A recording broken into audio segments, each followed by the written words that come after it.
উভয় পক্ষই খুব সুন্দরভাবে যুক্তিসঙ্গতভাবে কথা বলেছে। তারপরও আমাকে রায় দিতে হবে। আমি উভয় দলকেই বিজয়ী বলবো, তারা যেহেতু যুক্তি তর্ক দিয়ে তাদের স্ব উক্তিকে প্রতিষ্ঠিত করেছে। ধন্যবাদ মাননীয় প্রধানমন্ত্রী, উপস্থিত সকলকে এবং প্রতিযোগীদের। মোবাইল এতটা আসক্তি হয়েছে সেটা আমরা জানি, পক্ষে বিপক্ষে সুন্দর যুক্তি রাখলো, কিন্তু আমি কি করলাম যে টপিক দেখলাম, সাথে সাথে গুগলে সার্চ দিলাম, দেখলাম পৃথিবীতে 20টি দেশ মোবাইল বন্ধ করতে যাচ্ছে 15 ইয়ার্স ওল্ড, এবং 7 তারিখে ব্রাসেলসে তারা হ্যাশট্যাগ দিয়ে up to 15 no more mobile তারা স্লোগান দিয়েছে। আমি সেই জাজমেন্ট থেকে জাজমেন্ট দিতে চাচ্ছি না, আমি তাদের বিতর্কে তারা কীরকমভাবে অংশগ্রহণ করলো, তত্ত্ব উপাত্ত কীভাবে দিল, সেটি আমার দেখার বিষয় ছিল।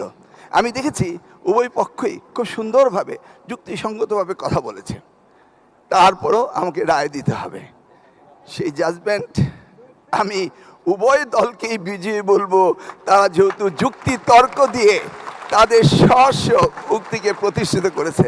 ধন্যবাদ আপনাদের সবাইকে, ধন্যবাদ, তোমাদের বিতর্ক সুন্দর করেছো, তোমাদেরকে অশেষ ধন্যবাদ। Thank you. মাননীয় মন্ত্রী, আপনাকে অসংখ্য ধন্যবাদ।